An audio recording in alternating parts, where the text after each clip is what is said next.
Hola, aquí estamos inaugurando nuestra segunda pastilla jurídica y esta vez seguimos trabajando sobre el concepto de derecho internacional.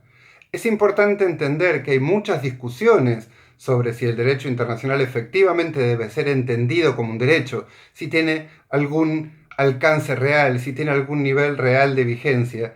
Y esto es porque estamos acostumbrados a pensar lo jurídico desde la perspectiva del derecho interno. En el derecho interno tenemos un legislador que dicta normas, tenemos un poder judicial que va a actuar en caso de que haya debate respecto de cómo se aplican esas normas o cuál es la situación que debe quedar enmarcada jurídicamente o cómo resolver la controversia, mientras que en el derecho internacional no tenemos ni un legislador internacional ni tribunales internacionales. Pero ¿cómo me dirán ustedes? ¿No existe acaso una Corte Internacional de Justicia que está en La Haya? ¿No existe acaso la Corte Interamericana de Derechos Humanos? Sí, están. Son tribunales internacionales, esos y otros que iremos conociendo, pero no tienen la capacidad de definir en todos los casos, más bien diría que todo lo contrario. Para poder definir un caso tienen que estar específicamente autorizadas esas cortes para poder definirlo. Otro tema en el que ya entraremos en el futuro, pero no hay un juez internacional que esté autorizado a actuar ante cualquier situación posible de violación del derecho internacional o que esté habilitado a decir qué es lo que el derecho internacional determina para un caso en particular. Es decir, no tenemos un legislador firme para el derecho internacional, no tenemos un poder judicial firme para el derecho internacional. Pero ¿cómo un legislador tampoco? Y la Asamblea General de las Naciones Unidas, la Asamblea General de las Naciones Unidas muy lejos está de ser un legislador internacional.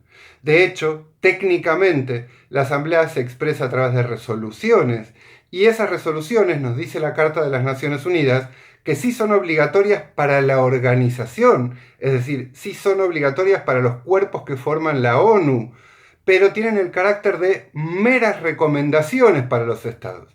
Es decir, los estados tienen la libertad de tomarlas o no, de seguirlas o no, y si no las siguen, no están produciendo una violación al derecho internacional. Todo esto tiene sus matices que iremos conociendo, pero estos son principios generales, estas son las ideas centrales. Y si todavía les queda alguna duda, un elemento central del derecho interno es que una vez que se define cuál es la solución jurídica para una controversia o para una situación, si una de las partes se niega a tomar esa decisión, a respetar esa decisión, contamos con un poder de policía para imponerla. En el derecho internacional no existe un poder de policía. No tenemos forma de obligar a los sujetos del derecho internacional a cumplir con una decisión que haya tomado hipotéticamente un tribunal internacional. No poder judicial, no poder legislativo, no poder de policía. ¿Cómo puede un derecho entonces ser tal en estas condiciones? Y para entenderlo, lo primero que tenemos que hacer es romper los moldes tradicionales con los que solemos pensar el derecho. Tenemos que entender que el derecho se construye respondiendo a las necesidades y a los problemas sociales de la sociedad particular y del momento histórico particular en que tiene existencia.